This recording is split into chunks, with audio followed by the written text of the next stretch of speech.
ఇటువంటి కృష్ణయ్య గారు లాంటి వాళ్ళు కొన్ని వేల మంది బాధితులు ఈ చట్టం ద్వారా, నాటి చట్టం ద్వారా ప్రత్యక్షంగా నష్టం కలిగింది అని తమరికి ఈ వేదిక ద్వారా తెలియజేస్తున్నాను అధ్యక్ష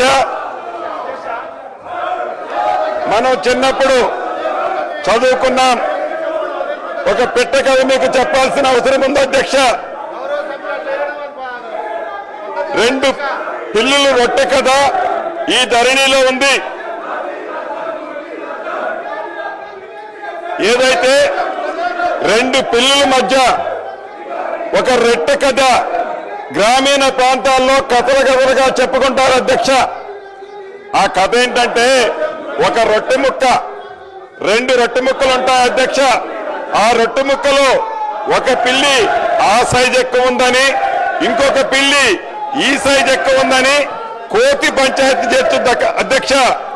చివరికి 2 పిల్లుల్ని కాదని ఆ 2 రొట్టె ముక్కలని ఆ కథలో కోతి తిన్నట్లే ఈ ధరణి కాన్సెప్ట్ ని పెట్టి తెలంగాణ రాష్ట్రంలో ఉండే దళిత, గిరిజన, మైనారిటీ, బీసీల వేలాది ఎకరాల భూములని ఆనాటి పెద్దలు కోతి సామెతలాగానే తన్నుకుపోయారు అధ్యక్ష.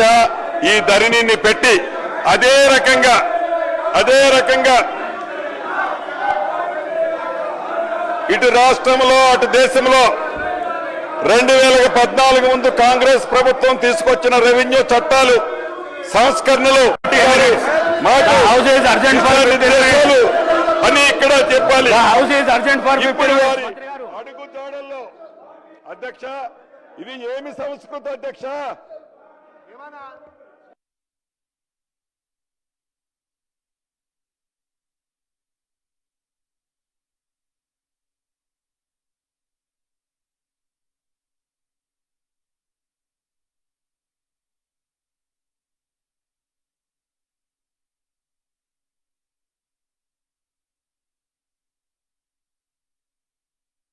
చేసే విధంగా కౌలు రక్షిత చట్టం తీసుకొచ్చిన నాటి ముఖ్యమంత్రి శ్రీ